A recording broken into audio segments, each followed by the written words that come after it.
Hello and welcome to episode 251 of the Paint All the Minis podcast. We put the show together so you can have something to listen to whilst you are sitting at your paint desk and twiddling with your miniatures of any scale, genre or game. Our aim is to have a relaxed and genuine conversation with someone who's as involved in the hobby as you are, because we've all got our own unique and individual stories. So sit at that desk, paint your models, listen to the chat. We really do hope that you enjoy the content. This week, I talk once more to Mr. Ronnie Renton of Mantic Games. We chat about what Mantic have been up to in recent history and also what they're up to right now and in the near future. We chat about The Walking Dead, All Out War, Halo, Epic Warpath, and a bunch of other stuff in between. I keep saying this, and I mention it in the show. Whenever I've played a Mantic game, I've never had a bad time, and I've played a whole bunch of them. I'm not sure what it is. I can maybe point to it, and I might mention that in a second, but I just always had a decent time with Mantic games, and that's something that's really positive, because it's not something that's always true of the games that we play. I also really like how Mantic put together the whole hobby package for us.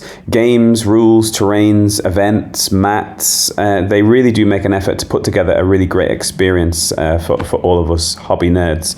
I never shut up about it, and I also mention it in the show, but the terrain crate stuff, especially for post-apocalyptic games, is simply amazing. It's superb plastic terrain for that genre.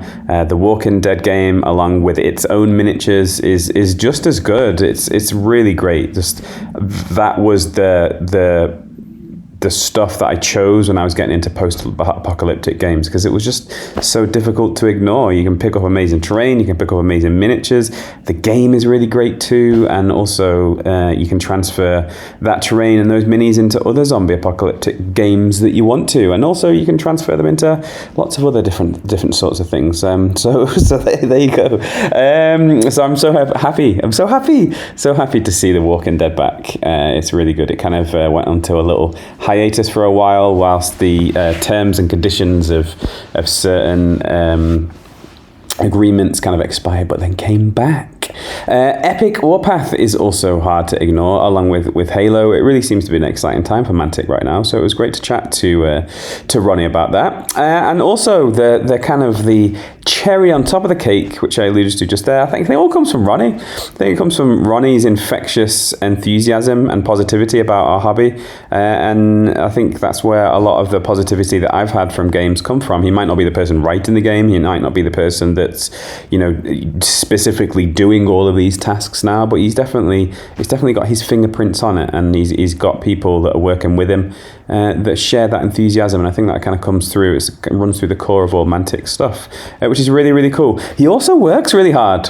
He works really, really hard. Whenever I speak to him, whenever I'm asking him what he's up to, whenever we kind of meet, he's just working and grafting really, really hard. I'm pretty sure that he's like 50% robot. He never seems to be tired. He never seems to be grumpy. He never seems to, have anything other than just that infectious enthusiasm that I mentioned before. So yeah, it's really, really cool. If you are new to Paint All the Minis, or if you just want to hear more about Ronnie specifically, you can go back and check episode 44, which is way back in 2017. You can also check out episode 119 and also episode 141. Both of those are in 2019, which give a bit more background to Ronnie as an individual person, and it also gives insight into Mantic in general and their ethos and history. So generally speaking, when I speak to people for the first time, it's more of their own personal background and personal stories, and then as I speak to people in subsequent podcasts, we kind of go into different areas and go a little bit closer into smaller areas of what they do. But yeah, so definitely back in episode 44, you probably hear a big chunk about Ronnie and his history and how Mantic got going, yeah, there you go. So if you are new, welcome. We hope that you have a great time. We hope that you enjoy the content. We hope that you had fun listening to listening to Ronnie as we go. I think that's enough of the pre-ramble. Catch us on the flip side for the post-ramble. Let's go.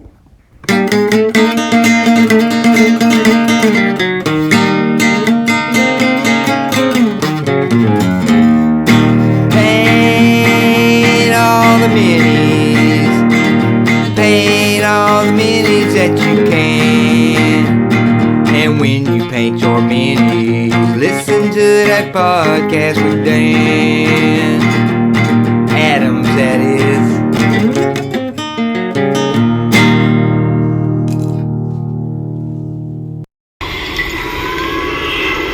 This recording may be all that's left of me. We've been lost in the jungle for 7 weeks now. Parker was taken by cannibals last week. Jenkins the week before by foul water. Poisonous vipers got the rest the week before that. It's just me now, and I don't know if I'll make it. But wait a second. I think I have a bit of a cell phone signal. Wait a second. I have a cell phone signal. That means I'm saved. I can catch up on Paint All the Minis. Look at that. There's a new painting tutorial, and this guy's using Vallejo Orange Brown. This is amazing. Everything. Oh wait, is that the cannibals again? So hey, I'm here with Mr. Ronnie Renton. How's it going, Ronnie? Hello, Dan. How are you? Hi, everybody. Yeah, I'm all right. I'm doing okay. Getting ready for the summer break. But we met, didn't we? We met in Shenzhen, where I live, and you're one of the only people that isn't a direct friend or direct colleague or direct family that's visited here. So not a lot of people come here on holidays. It's not really a tourist kind of trap. So how did you find Shenzhen, China? Well, China I found mind-blowing. So I went to China for the first time, China proper, 20 years ago, when just outside Shanghai there was the industrial zone where they were starting to get serious about manufacturing. Then 10 years ago, when we went into Zhongguang as well, did that same tour when we were just doing our first Kickstarters and we were scaling up our tooling. And then again, but when was it? Back in February, March, April time, wasn't it? And we popped over. And what a country.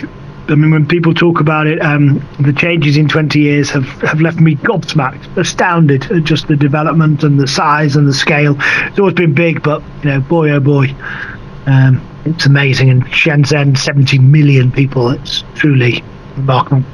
Yeah, it's a pretty interesting place. What would be a highlight of your visit to China? Is there something that pops out as being, apart from meeting me, obviously, is there anything else that pops out as being a highlight? Nothing to get close to that. And, I mean, how friendly and open the people were. I really enjoyed that. I think 20 years on, there's this wonderful group of people who are open to new ideas, happy to trade with us and manufacture and work well. And I had a lovely time. Went to 5-6 different places, met lots of different people, and every part of it was thoroughly pleasant and just nice to meet different people from all around the world and engage with them. And this was exactly the same. That's cool. Did you talk to? I guess you probably wouldn't have done this because they want to, be really accommodating. But were the people that you're meeting? Did you find any fellow hobbyists? Did you find anyone that was like really into the stuff that you were trying to put together? No, I mean I obviously ask partly just to kind of understand if there's a market for Mantic anytime in the future. Yeah. Definitely, computer games are have traction. There is awareness there, increasingly so amongst the younger generation. Obviously, at the moment they have a different. The Chinese market is making. The Chinese industry is making product for the Chinese market. Yeah. But there was a number of whenever I see a hobby shop or a gaming shop anywhere in the world, I pop into it, and by gaming hobby shop, also including kind of pop art shops and anything that sells anything that might be geeky. Yeah. And I went to a number of those across China, and anime and manga is getting traction, and some of the Japanese titles are definitely taking. I think Assassin's Creed, which I think we'll talk about later, was definitely on the awareness. Shadows was just about to launch. Yeah. So there is some. There's definitely a growing geek culture over there. I don't think at the moment, they're playing war games. We're rolling dice and painting minis just yet, but we'll see. It'd be interesting, wouldn't it? I've been here a long time now, and the nerd kind of genes are there. It's just kind of in different directions right now, like Pokemon and anime, as you mentioned there. I think just finding that the right game would really hit it off and really kind of explode certain things. But then you went on to Penang, right? And what was your experience at Penang? Oh, very lovely. Yes, so I've been to Malaysia once before. I know it was nice, but it was very rough and rugged. We'd done a family trip out there, and then Penang, very very multicultural. It had some kind of colonial buildings that and a real potpourri of influences. So there was incredible food. There was all vast arrays of food. Not when you find when you're eating French food in the Far East. It's a kind of weird interpretation of it. But because of their strong connections with there, we had a French meal, and it was a fantastic French meal. So that's really cool. Nearly French, but actually all the better for the kind of Malaysian influences. Actually, it was really nice. Really good. So a couple of days there before we headed home. It's cool to hear about that multicultural kind of nature of Penang. I'm not actually been to Penang myself, but I've been to Singapore, and that seems very similar. And what was amazing about visiting Singapore is that you go to these different ethnic cuisines and different cultural cuisines, but you're not only getting the food, but you're getting the experience. We went to a few Indian places, and people are eating with their hands. Genuine Indian food. You eat with your fingers, you eat with your hand, and it's really great to kind of just go into different parts of the city, and you see that genuine different cultural, because I remember vividly that going to that Indian place, because we were teaching my daughters how to use a knife and fork and then we went to this Indian place, and they were like, but he's eating with his hands. Exactly. I want to teach me it. And I don't think Singapore is the 21st century version, and the Penang almost is the 18th century version. So for sure, hard to recommend. But if you're in the area, 3 or 4 days, go to George's Port or the old Georgetown or something. Georgetown, really lovely, fantastic architecture, art, food. There's a few cities I can go back to. I'd happily go back there. So, that's cool. That's awesome. Right, well, let's get on to the hobby stuff then. We're not here to chat about holidays. It's not a holiday program. It's not Wish You Were Here. Remember Wish You Were Here? Remember that TV program, Wish You Were Here? Oh, absolutely. That was back in the day. Shout from back in the day. Sunday evening TV show at 6 p.m, wasn't it? No, it's lovely. Yeah, right. So, hobby stuff. So, we're here to obviously talk. Yeah, Judith Chalmers. That's it, Judith Chalmers. Yeah, that must have been a great job, that, because that was like pre-internet, really, and kind of YouTube, obviously. And so just to have that job where you'd go on different holidays and vacations and kind of review them and put it onto a TV program, that's a proper good job, that, isn't it? Yeah, to pretend it's hard work. Nice. Well, we're here to talk about all stuff Mantic.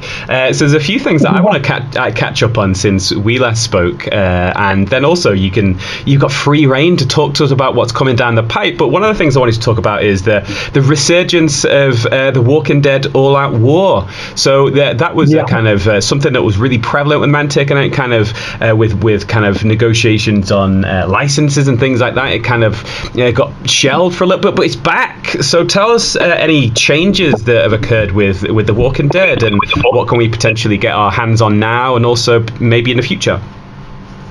Yeah, good one. So and interestingly, we're speaking here just at the end of June, beginning of July, and we had this year's the 2025 releases just come out. So the Saviours, which were originally for 6 figures in the Here's Negan game, we've added another. We've padded out that faction, so that's now fully playable, and the other wave of Hilltop, the I forget his name, but the guy, the Hilltop with Jesus, but with the anyway, the original Hilltop. There's a whole ton more Hilltop stuff as well. So so All Out War, we loved it as a game. I think it's still the only game really where it's player versus the environment.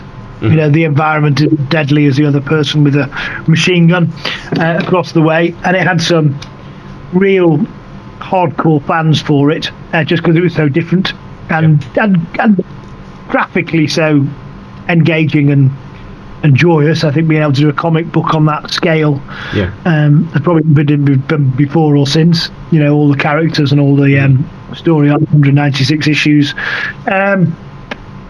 So we simply, I think last year, just relaunched it, just opened the tools up again once we got the contract back and we could talk to them about it, which went down very, very well.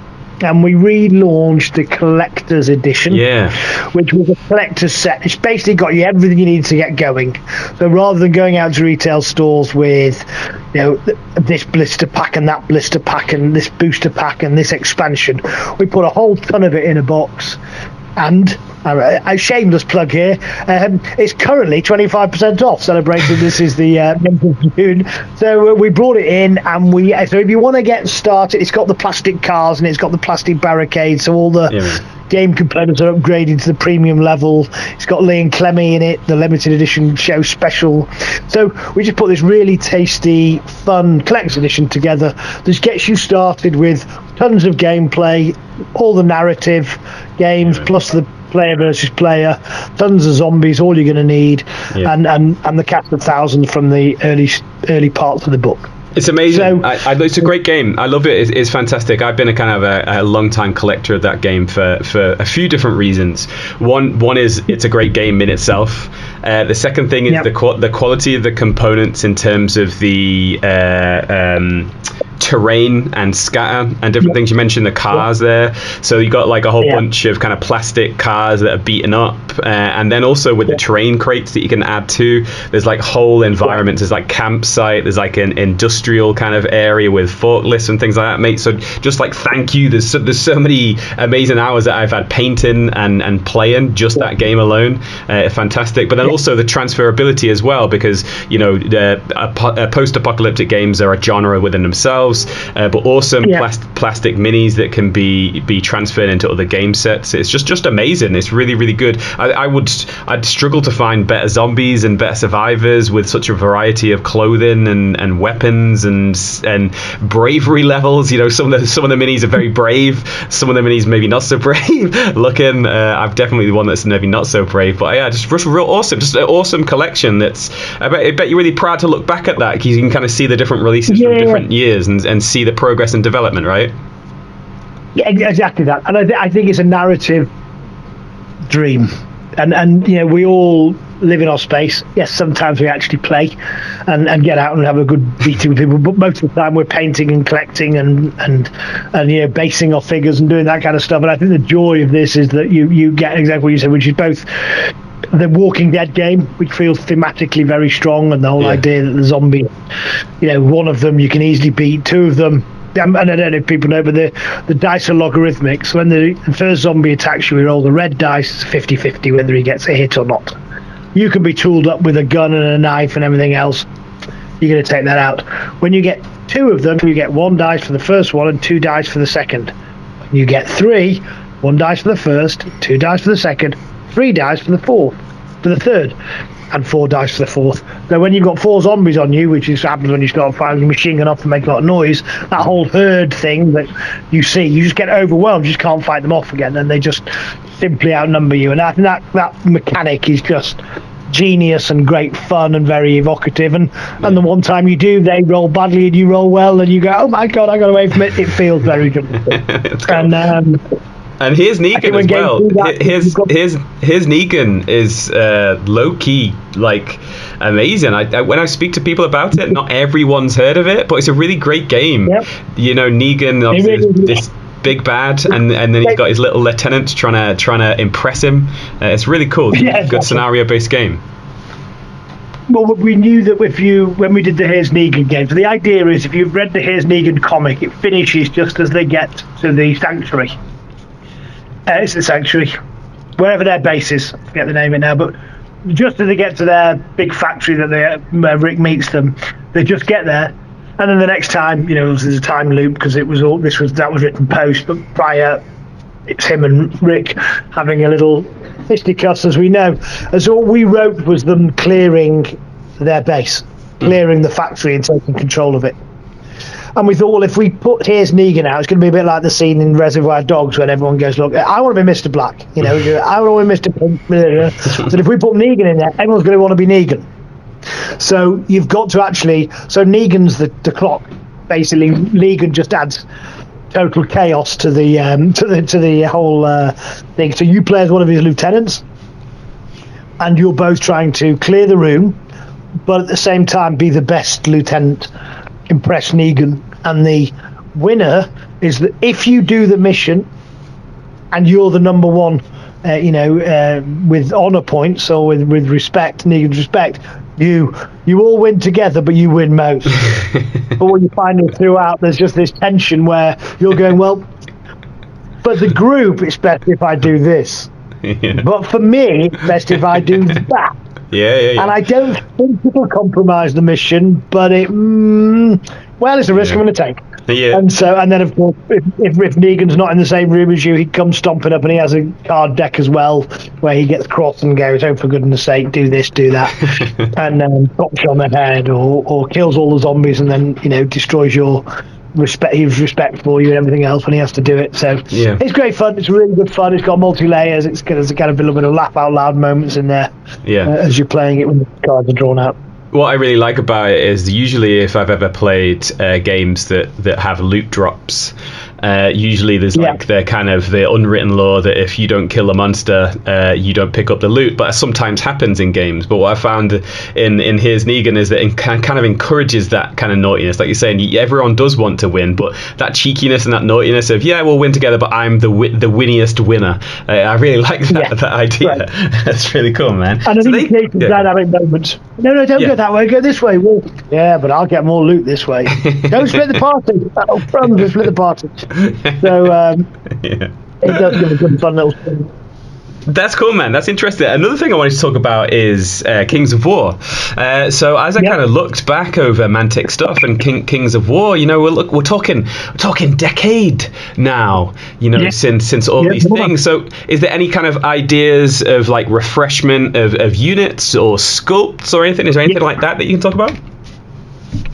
Yeah, well, I mean, I think the first phase of the next phase is a game we've just done called Champions.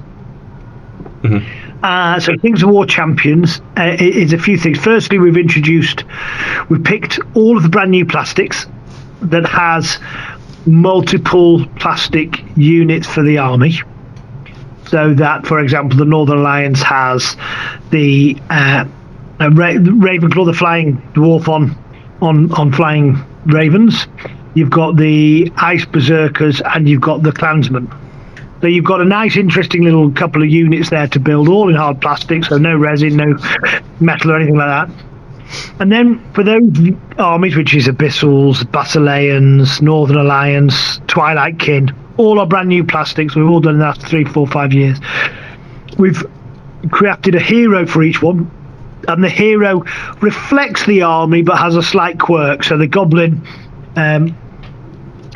has gone and knit some dwarven armor, the steam-powered dwarven armor. So he's charging around. That's why he's in charge, because he's got a flamethrower basically in this armor. It's now getting a bit clanked up and fixed. And we've really put a backstory to each of these characters, and then built a really quite fun narrative game using the core Kings of War rules.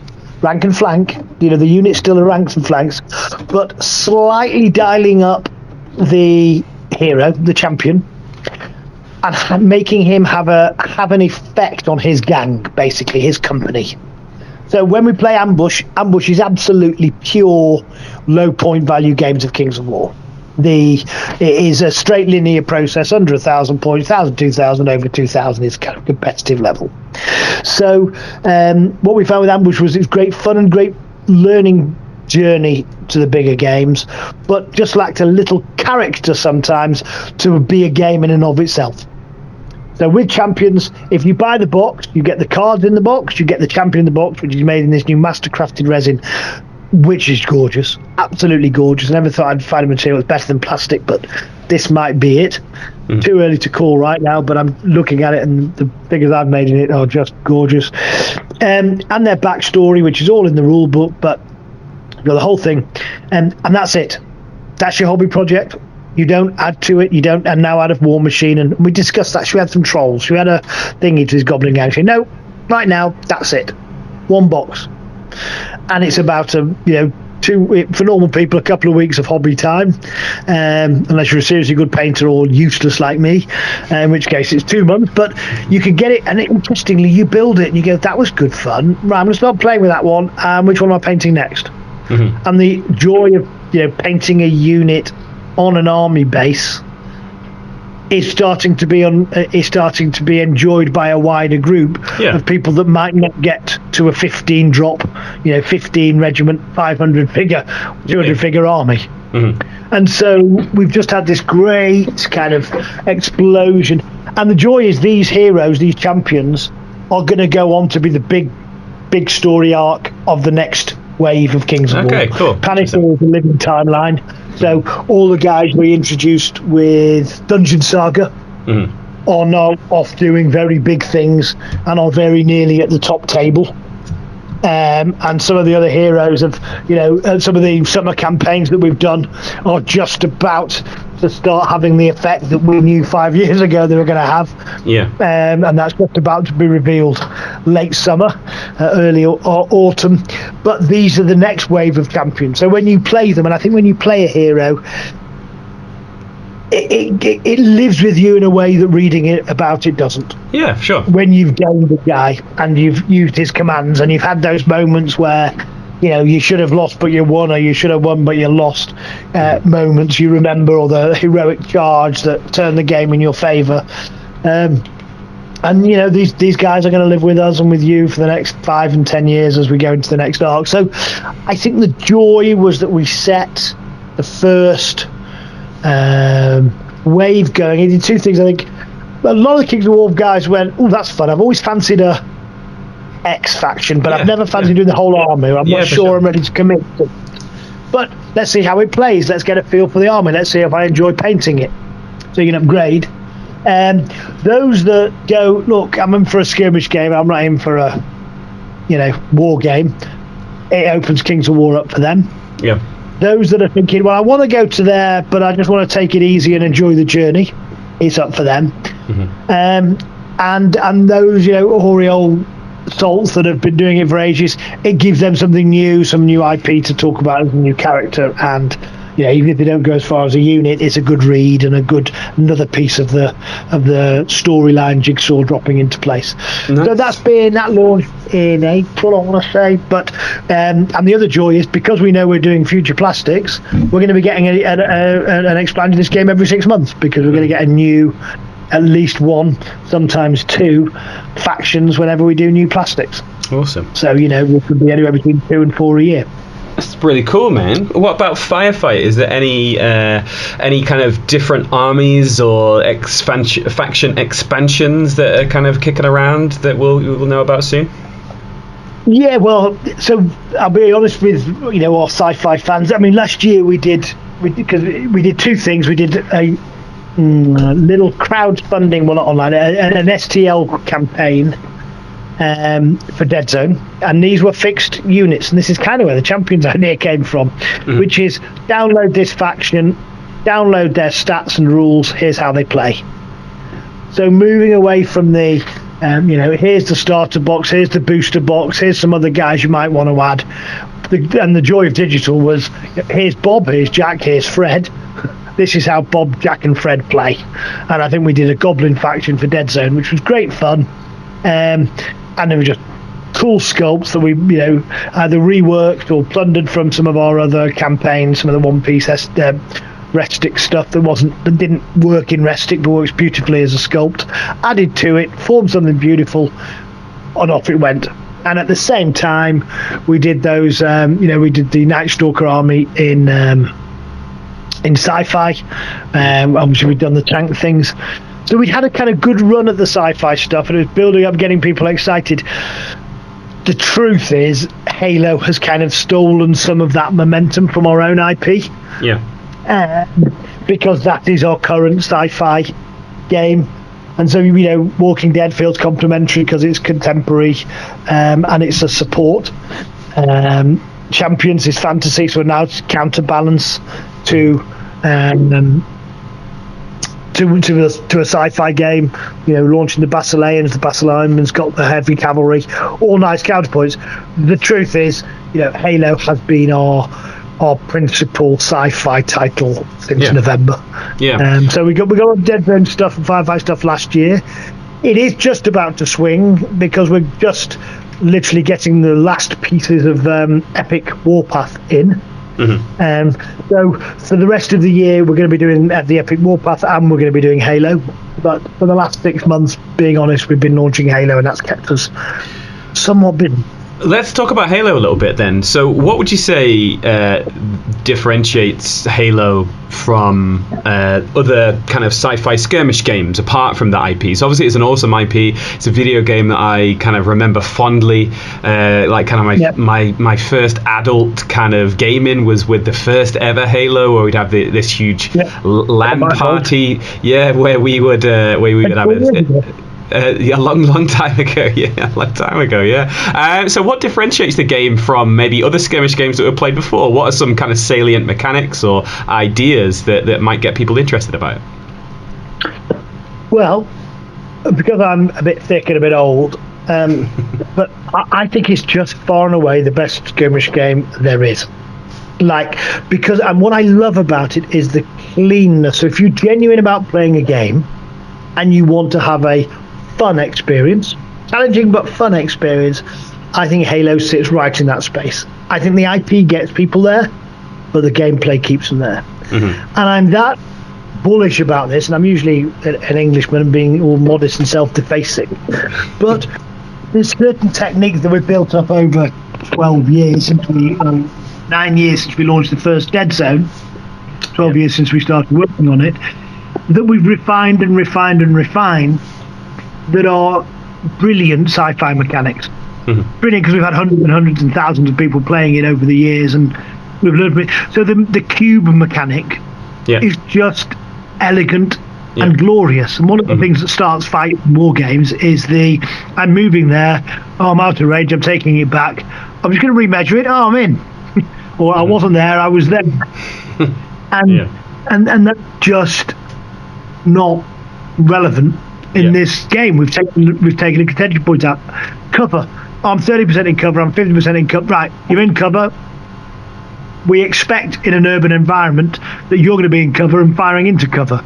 So you get 3 dice. It's a bonus if you can see all of the figure and all of its base. Because we've been through this hundreds of times in tournaments, what do we mean by all of the figure and all of the base? If your figure is higher than me, I can't see all of his base. I can't see the back of it. So when you're higher, you are in cover. And then when you think about it and step back, if I'm on a roof and I'm shooting at you, I will edge to the end of the roof and shoot all of you, unless you're behind a car or some cover. But there's no way on earth I'm going to stand there waving around on the edge of the roof, waiting for you to shoot me with a heavy machine gun or a light machine gun or a bazooka. But if you fire into... So it all works, both from a narrative point of view, which is what I need it to do. Does that feel right? If you're being charged in the rear, do you feel like I'm going to hang around here and fight, or do you think I'm going to leg it? And if I'm sniping from a roof, when a figure is in a square with cover in it, he's not standing there statically. He's running from cover to cover. He's getting a firing position. He's firing back at you. So that's why it's cover. If you run into someone, stab them to death, and then I sneak over the top and see that you're standing over a bloodied corpse, you've been fighting it like a dog for the last 5 minutes, I'm going to go, oh, how you doing, mate? Have some of this. And that's the likely point that I get you caught in the open, because I've got into a position, known you're going to attack that guy. So my counterpoint is, I put him out there to die. I'm going to come over here and kill your guy off that's come charging in. And the strategies, and that's the tactics, and that's the narrative. And I think the joy is then we got Halos, we got this AP to lay over the top of it, and then we went, well, we're doing the computer game first, so let's give respawns. And when you die, you respawn. Just had to swear then. Good God, that's exciting. What you don't realise is what it does is it rebalances the game. I get a victory point, now we're back on 4-on-4. So you've got the win from doing what you've done, but now the game is not, you're playing with 100% and I'm playing with 75. What that means is genuinely better players quite quickly, escalatingly win. Whereas actually what we're going to give you is, okay, you're slightly better than me, but just because you've got that and a lucky roll doesn't mean that now you're going to use that advantage to grind into a crushing victory. We're back to 4-4, and if I play well next time, I'm going to get the victory point back, or I get a couple of lucky rolls, and now it's swung back to me. And sometimes the respawn points are designed to disadvantage the player. In other words, you played well, this is a tough game to get a kill, go back over there and start again, see if you can capture the flag. Others are, you've been killed, great, now you can come back on behind their line and start causing trouble, because you're now slightly losing, we know that, so where do you want to set up, where do you want to come back on? So that's the joy is we know we've got a rock solid core set of rules, rock solid, 12 years in the making, hundreds, thousands of tournament games, hundreds of tournaments, maybe thousands of tournaments, but lots and lots and lots of feedback, lots of community, lots of RC involvement. And then we've been able to take it away, take a group and gone, right, now let's make this feel like a very cinematic computer game mode, fast play, rewards brave play, rewards good play, but that anybody can do. So if you're a hoary old vet, you'll play 3 games in a night and have laughed your head off and had a great time. If you're learning tabletop games, you're going to have an equally satisfying experience and going, I want some more of that, I'm going to come back.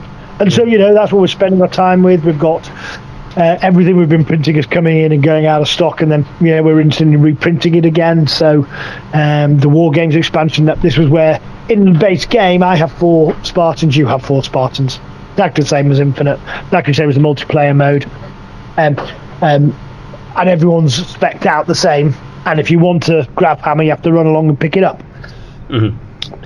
War Games expansion allowed you to start a little bit of army list building, so he gave you some points. Now you can buy a grav hammer, but the other guy's going to get a few grenades or a medic pack or a spanker in exchange, so that you can start doing that. But in the early stages we didn't want to dissuade kind of board gamers or computer gamers with points and choices, and let's just get playing, let's roll some dice, let's get some exploding 8s going on, let's get that outrageous sniper shot that one kills their main guy, excellent, let's have some of that, and then let's layer it up from there. So app's running, it's in a beta at the moment, 2 more months of beta, but that's rankings, so every 6 months we're going to run a season. At the end of the season you're going to get your head sculpted on top of the Spartan and posted off to you. So we're the best player in the world. We've got, you can find out where tournaments are, pick up and play, in-store events coming,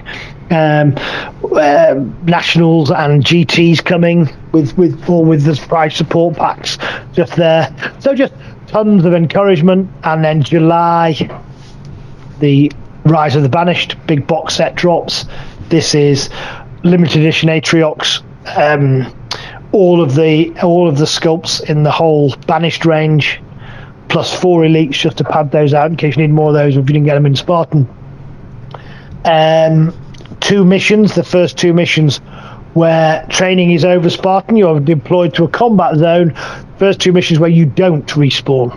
And we're going to be very interested to see if people prefer that mode or the respawn mode. I think probably the answer will be you'll have tournaments that are respawn and you'll have tournaments that aren't, because I think it's a very different game experience, just that one thing. But not for us to judge. We put it out there and then people can decide whether they love playing it that way or they love the old way, and we can write accordingly. So suddenly you've now got a whole nother faction really to fight against, and another layer. ODST later in the year, so another layer, and so you're just starting to get to that point where there is now genuine choice about army building, but it's been a year building up to it, getting as many people as possible to just play the basic game and go, wow, I loved that, I had fun rolling dice, I laughed. And that's what we're trying to create. Those are the moments. It's, yes, you want to win, but you're already winning if you're spending fun time with your soldiers over a gaming table, playing a number of games.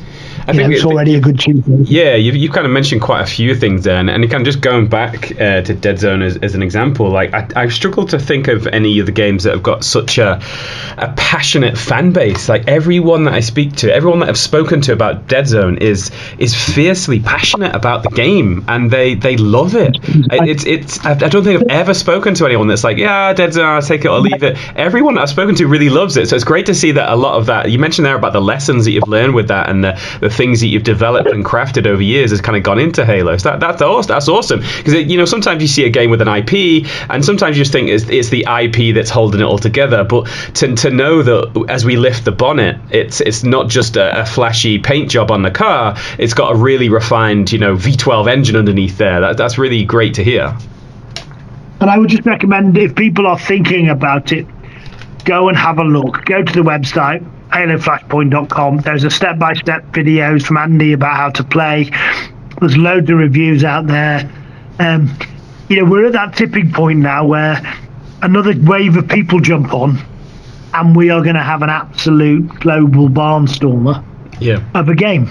It's already got a big fan base. It's already growing. There's tournaments in lots of weekends starting. It's not the same as a Kings of War tournament. You could absolutely do both. It's not even the same as 40k, even though it's sci-fi. It's such a different game style experience. At the UK GT, we're running on the Friday night because there were so many 40k players that wanted to play it before they spent their weekend playing 40k. Yeah. And so, it really does have its own vibe, and just as a game experience, I don't think playing games you'll have felt anything like it. How could a 4-figure game be interesting? Well, it's two by two, right? 2x2, and you mentioned the cube system there of you moving into different sections of a map, and you mentioned four figures roughly, like each side. Yeah, so it's. And that was time we had ODST in, or grunts and jackals, when they come in, and suddenly you might be up to 5 or 6 or 7 as you tweak your points. But the starting game is 4v4 played on 2x2x2. This is not a flat game, it's a 3D game. The buildings come in the game. They're in there, they're built. They're also cubes designed exactly with the specifications of the game in mind. We built the terrain and the rules at the same time. A lot of games are built with a game in mind, and then the terrain rules are kind of added on as an afterthought. This was designed around the terrain, around the urban environment, and I think one of the most interesting things in it is height, and it plays a big factor in your line of sight, and if you're higher than your opponent, you get a bonus dice. You've got into a tactical position and you're sniping down on them, and we all know there's a half a second from someone when they're up higher than you, where they go, hey, you go, well, hello, you up there? Didn't look for you up there. That's a +1 die. Yeah, I think it's also really important to note is that, again, we're not working with like just an individual who's got a great idea. We're working with a group of individuals that have all got their experience to bring to bear. The neoprene game mats that you can pick up, the different terrain sets that you can pick up. It really is like a really rich offering, even though it's quite early in the game release. You mentioned November, so like 6 months ish, 7 months. So 2 releases. Yeah. And yet, we're getting 20, 30 people to tournaments. There's events going on. Stores are running store nights. And get down there, by the way, you can get foil cards. So it just really feels like, although, and to put it in context, our biggest print run ever, bigger than our Hellboy Kickstarter. This was a big release for us, and not crowdfunded. Everything, you've not missed anything. It's still all ahead of us and out there, and your retail stores are involved and part of this success. So, we're really excited about where it can go, and we really are hoping that we are at the beginning of the Halo journey, not a third of the way through it. And how do you feel in general? Obviously, you're happy about it, but did you know it was a banker? Did you know that this was going to be really, really good, or was it an unknown quantity? I knew the game would be good. I knew the IP would be good, and I knew a lot of people liked the IP. Now, whether we could get those people that liked the IP to come to the game, and could we convey how excited we were about it without, and Kickstarter not for the money but for the platform. you know, if you have a good video, you get everyone's attention for a month or 3 weeks.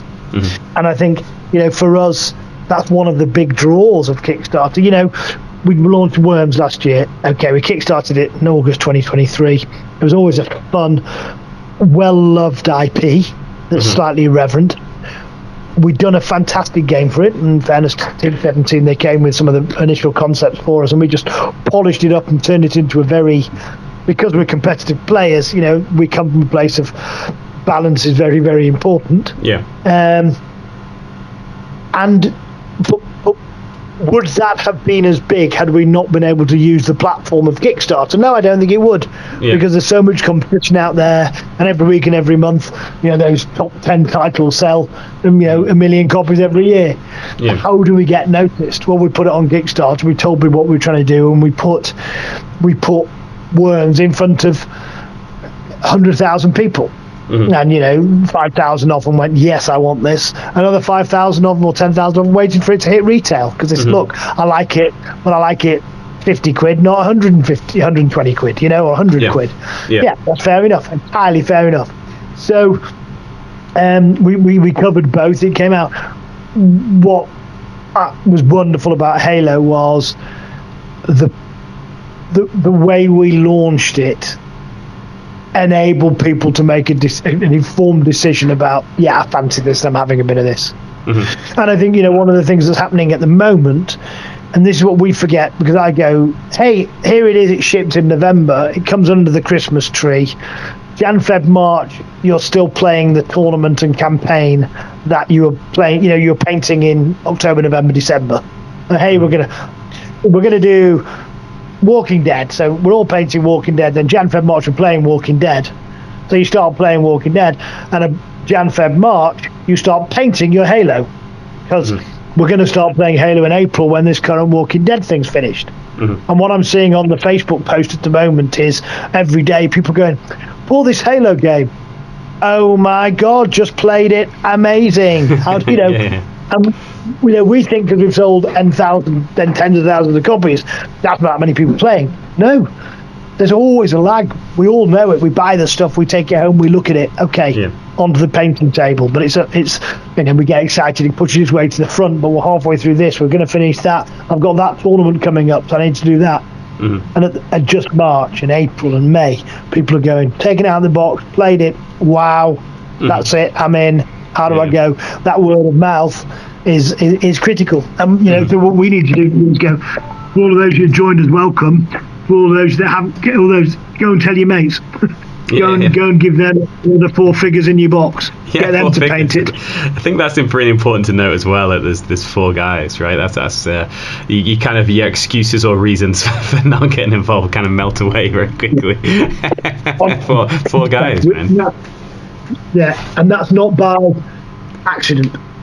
You know, we know the barriers to entry, I can't be bothered. I've called them like, you know, hobby games and lifestyle games, and King's War's a lifestyle game. To get into it, it's going to be I agree with that, on the back of the paper table for a while, you know, and as you finish one, start another, but there's years between them. This is bang. You take it out of the box, there's red team and blue team, you're playing in 15 minutes. And, you know, in the box, there's a mat. There's the game mat. You turn it over, and there's a half-size tabletop telling you where to put the terrain with all the stats and all the modifiers. Yeah. So you can literally play yourself through the tutorial. You know, poached from computer games. That's cool, man. That's awesome. That's really, really cool.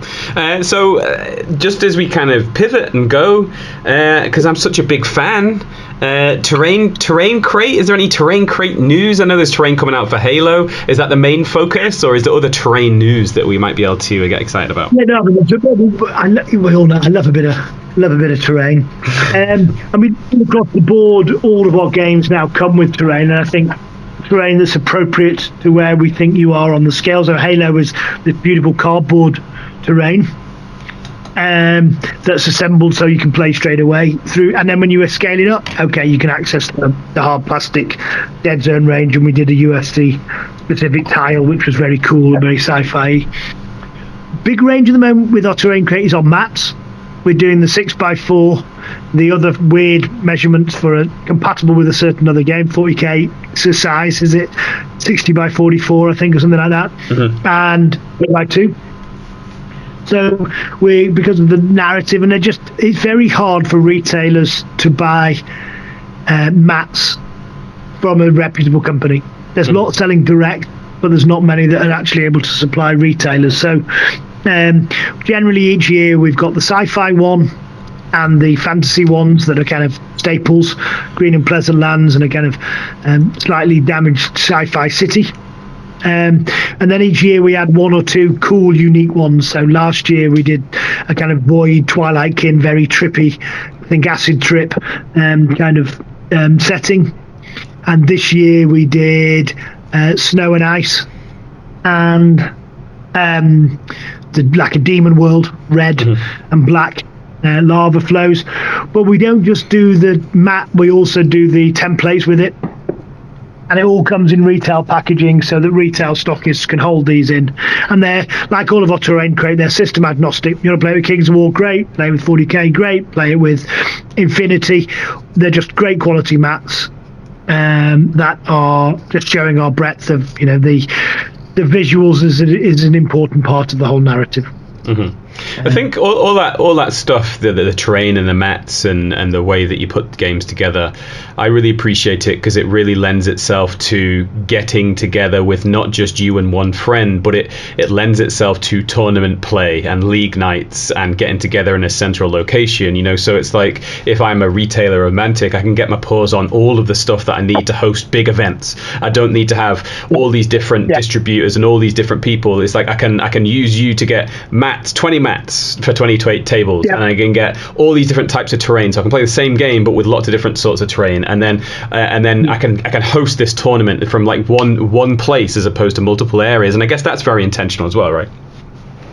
Yeah, and I think when we launched the mats, there was a club pack. If you want to buy 9 get 1 free type thing, I forget it was 5 get 1 free, whatever it was, but we very much buy the terrain, whichever game system you want. We've probably got terrain for you now. We've got more coming in that vein, both the plastic stuff, because cardboard does straight edges perfectly, and that's where in Halo, it's pre-colored, you build it, you assemble it, you're playing on it.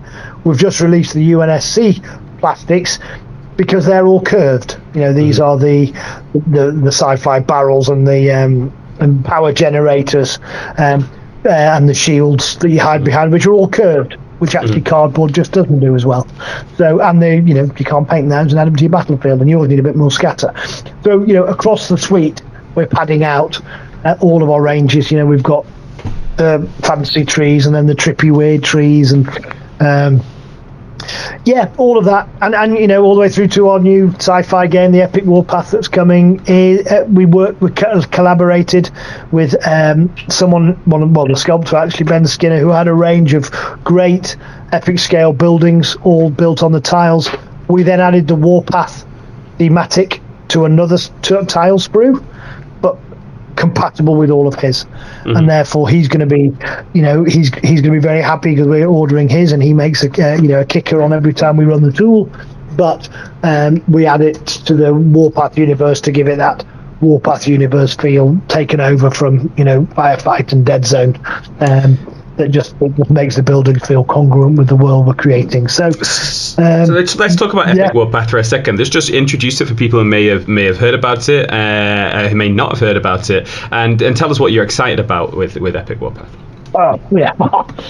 I don't know what it is, but the older we get, the smaller we want our miniatures. And I can't decide if it's our eyesight failing or the fact that we want to have these huge battles and we're not going to do it in 28 mils. It's either, bitter wisdom of just the fact that we're never going to paint it in 28 mils, so just give up and go gracefully. Or, our eye failing, we don't want to admit it. Whatever it is, every 10 years, you shrink about 5 mil in the scale that you want to play in. And I've got to 10 mil size now. So the joy of it is the epic scale sight of it. And we've been working on it for 18 months, and then we heard rumours of another small company doing something in the same area. So we backed off, and then I went to our fans and I said, listen guys, if I'm going to do this properly, I am going to have to plastic it because you're going to want tons of this stuff. Beautiful plastics, but as we know, plastic tooling ain't cheap. If you want me to make it, I'll make it. Just let me know. The answer was a resounding yes, please, Ronnie, we'd love that. And the more factions, the better. And super heavies, please. And so we crowdfunded it in February last year. We kind of hosted the conversation in November and crowdfunded it in Feb. It was quite a quick, it wasn't one of these big builds because we want to get it made. And we had some of it sculpted, the first 4 factions. So we cracked on with it. Great campaign, overwhelmingly brilliant support from our fans and some of the gaming community that wants this. Yeah. But because of the way we kind of sprung it out quite quick, 2 things happened. One, we very quickly went from 4 factions to 8. We went from 1 super heavy per army to 2. We've got 8 plastic sprues plus the buildings I was talking about. Fantastic rule set. We were able to re-engage with Alessio, who wrote the original Kings of War. He obviously, when we did the deal about River Horse, it freed him up from running his company to writing rules again. So he's been involved in really writing this and owning this, working with us on a number of projects. And he is, as far as I'm concerned, the best miniature wargamer rules writer out there. Certainly, awesome. I think it's Brian Clough would say, if you give me a list, I'm definitely in the top of the list of the number 1 or whatever it is. He says a bit more graceful than me, but I think he's right up there. Obviously, Rick and Jervis, a few of the other are also stunning, but he is brilliant. So all across the board, the funding allowed us to just do it right.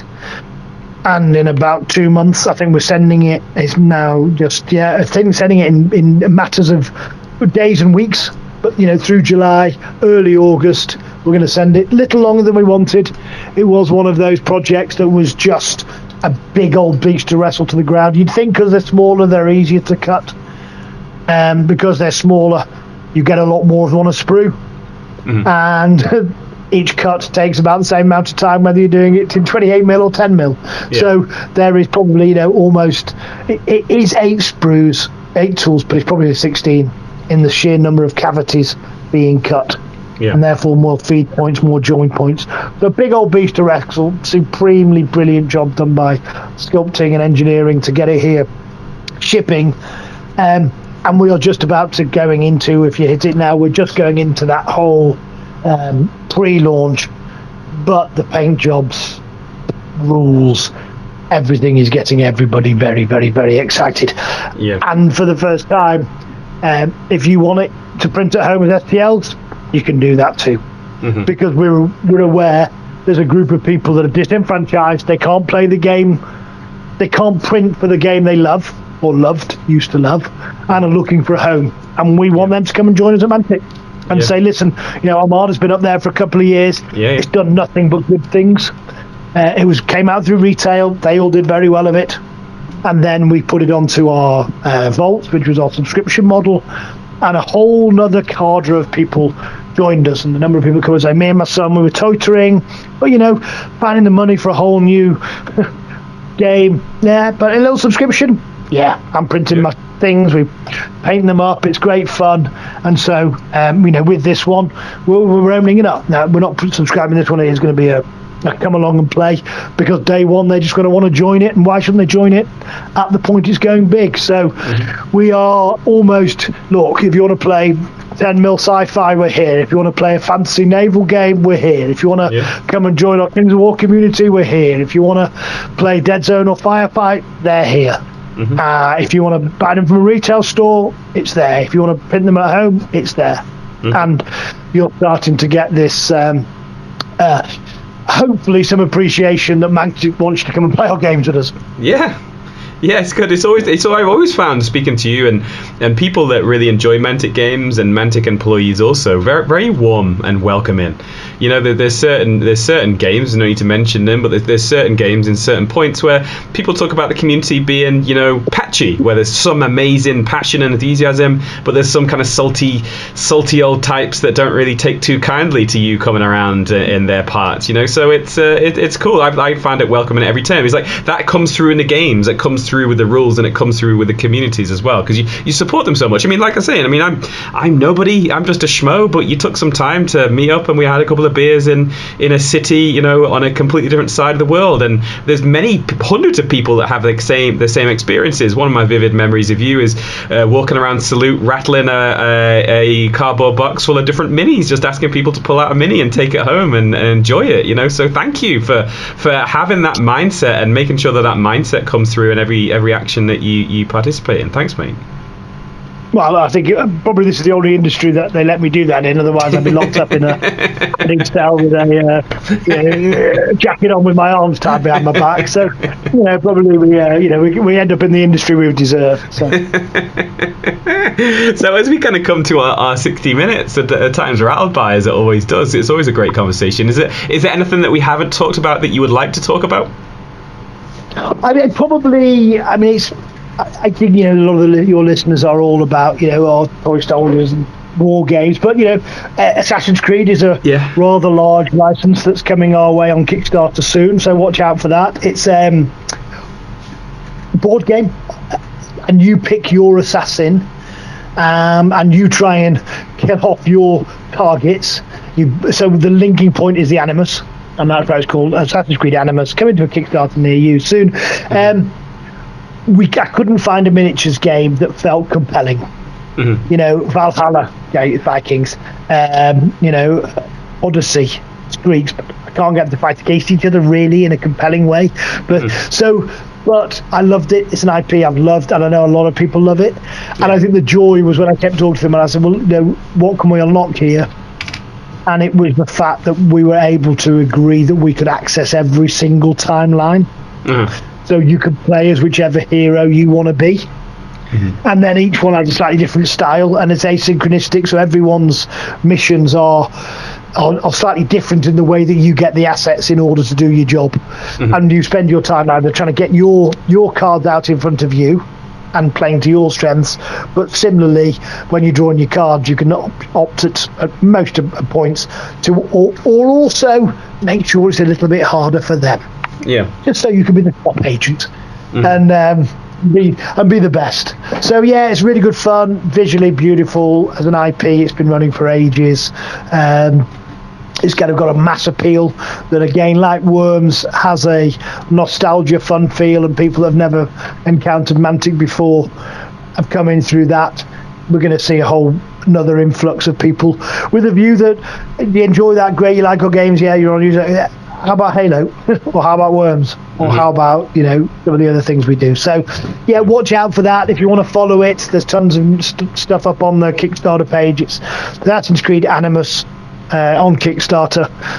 We've got 2 or 3 cool projects coming. I think probably the second thing that I should say in that vein is Dreadball is getting redone. Dreadball All-Stars, which was our second ever campaign. We were the second big games company on there, and Kickstarter kind of begged us, pleaded with us to stay on that platform. They're not true, but you know, we've been with them. I think we're just approaching 30 campaigns, and all I can say is, if always with Dreadball, it was never I like Blood Bowl or I like Dreadball. It was always I like sports games. Yeah. And Dreadball plays very differently than Blood Bowl. They're both great games. One's the fantasy, one's the American football.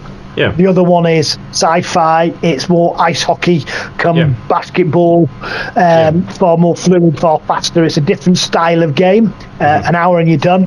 And we've leaned into that again, but we've got someone to come and have a look at it and work with us on it, that I think there could be nobody more exciting than the person we've got to come and help us bring this one back to life with all that it was, but a whole lot more, with a whole new clean pair of eyes. So if you're a hardcore gamer, I would strongly recommend you go and sign up for the Dreadball All-Stars newsletter, because we've got a few bombshells coming. Nice. That's awesome, mate. Well, I wanted to say thank you for your time, as always. It's always great to speak to you. It's always fun to listen to your kind of infectious attitude that you have about playing games and bringing those games to us. I know that your hobby time obviously suffers because you kind of working away in the background to kind of bring all the amazing stuff to us. So thank you for that. We do appreciate it. And, someone's got to do it. Yeah, someone's got to do it. Better than working for a living is how I But yeah, so as we wrap up, it's busy, hey? Do you find that you're constantly getting busier? Would you call yourself a slick operator, or do you think you're always kind of growing and stretching? I've got a slick operator. I've got people, the heroes that come and turn my insanity into some kind of reality. Is how all this stays together, and so they are. They're the superstars. We've got but we've got a big team now, and they're doing a cracking job. We've just got people in there taking photographs, painting figures, sculpting figures, writing rules. It's kind of crazy. That's what we're doing, but we're just getting to that size where hopefully it's just the beginning. Yeah, and you spend a lot of time cutting about different events, different countries. So it's it's June as we speak, early June, and this is going to be out in mid-July. So as we kind of think, kind of July to Christmas time, is there going to be any events that you're at that we can come and say hello? Oh yeah, well, I mean, obviously Gen Con's one of our big ones. We're going to have hopefully some Rise of the Banished there. We'll have the show specials there. It's a fantastic time for me to see what are we doing right, what should we be doing, talking to our fans, but also looking at what's going on. Gen Con's great time.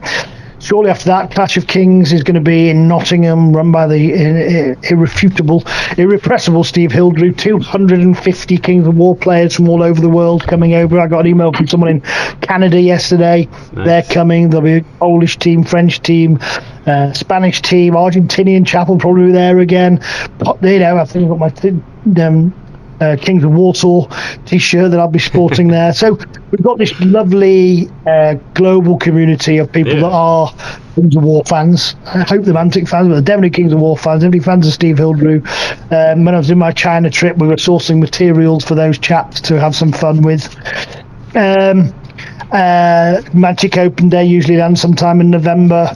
Yeah, I mean, there'll be tons of other little events that I'll be popping along to and chatting around. So I'm not getting back to NZ anytime soon, I don't think. But because of me, because it was so terrible. That was more than enough. Drinking at lunchtime, not to be recommended. So. That's cool, mate. That's really awesome. You mentioned a newsletter there, and there's a lot of stuff that seems to be announced. So, is there a place that we can go to that keeps us up to date with Mantic news? Yeah, if you go along to Mantic, games.com, it's almost everywhere, so you can't see it, but it's there. Would you just sign up for the newsletter? I'm going to try and see if I can find out where it is, because obviously we talk about it all the time. Probably tucked away somewhere at the bottom, so you can never actually find it. Mantic digital free rules. Yeah, subscribe to our newsletter. The very, very bottom right of our website. Subscribe to our email list and subscribe. It's twice a week, once on Wednesday, once on Friday. One's kind of got a hobby bent, one's got a more of a product bent. The Wednesday one will say, look, this is what's going on, there's a blog over here, there's this going on. Fridays are more, here's a deal, here's what's coming. But we keep them pretty light, put a few pictures in them, and when you dip in and have a read, hopefully there's something you'll find interesting. Yeah, and there's a big banner at the top of that website that there's, rotates through a few different things, and Assassin's Creed is on there too, so people can go and read a little bit more about that if they want to. Exactly that. Awesome. So, well, thank you, Dan. Another great conversation as always. Thank you for inviting me on your show. Absolute pleasure, mate, and we'll speak to you again soon. Definitely. Enjoy it. Bye-bye.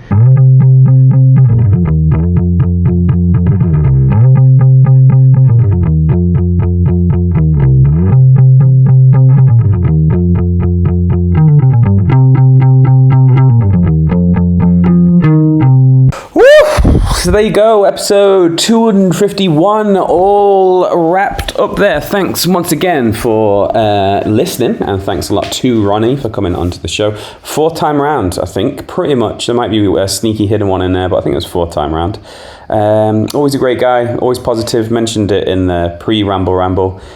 I've never seen him grumpy. I've never witnessed him tired. and I never heard anyone else say anything other than positive things about him. So he's a really positive chap. He's a really positive guy, and he's very knowledgeable and experienced and stuff. And he gives his time very freely. You know, if you were to bump into him and have a chat with him, he'd give you the time of day, and he'd give you a little bit of time to have a chat about stuff. So yeah, really good guy, really awesome guy. Not going to get a lot at me in this post ramble because you've had episode 250 A and B this week, post rambles, and also I need a wee. So I'm not going to stick around too much in the post ramble because I need a little tinkle. I try and drink a lot of water.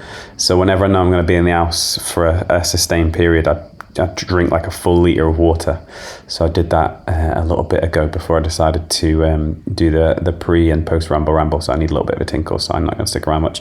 Hobby stuff, same thing, not been doing much, still on holiday, although the party is starting to wind down. I think I've got one more week on the summer holiday, then it's going to be back to reality, which is good and bad. I do enjoy my job, I do enjoy my work, and I miss my hobby desk, my painting desk. And I'm looking forward to getting some games in, getting some painting in. I hope that you guys are good. Thanks once again if you're a post ramble and you got involved in the 250th episodes. That was really nice. It was really great to hear from you guys. It was really fun just editing those together. Hopefully you enjoyed it, took something from it. And that's all you get in. It's all you get in. Apart from this, I can't remember. Yeah, you don't know. Again, just oldness. The Paint All the Minis annual is available as a PDF download. I put it on the Discord the other day. Probably put it on the Facebook group later today as well. Is that back in 2020, end of 2020 into 2021, we did the Paint All the Minis Paint All the Minis annual. Again, that's staying in. All this stuff is staying in. It's just amazing. It's not really, but okay. The Paint All the Minis annual back in 2020 is available as a PDF download. It's a couple of dabs to get in. I think it's maybe 7.5 dabs UK, $10 US, and it's I'm biased, but it's got some good stuff in there, tutorials, interviews, some hobby projects, amazing photography from various different people. So pick it up for something to read, but also pick it up because it allows us to pay for the artwork for the next one, because we're hoping to put up another one, and we want to make sure that we pay artists. The amazing Mr. Ben Doan, he was the artist for that. He created some awesomeness for that annual, and we want to pay him again to do some more. So go and take a look at it. It's on DriveThruRPG. You can just go on to DriveThruRPG and type in Paint All the Minis. The physical copy is still available, and it's I think it's $30, but it's a hardback, high quality, big, thick paper. I forget like the grams per square inch or whatever it is in paper terms, but it's a good in. It's a good in. It's good. If you got Dorito flavor on your fingers, it'll wipe off. You're all right. We got your back. Or knickknacks. Knickknacks. Proper good crisps. Knickknacks. Knickknacks exist in the UK. I don't know if they exist anywhere else, but they're pretty good. But anyway, Tinkle is calling me, so that's enough of the post ramble. Until next time we're together, keep painting.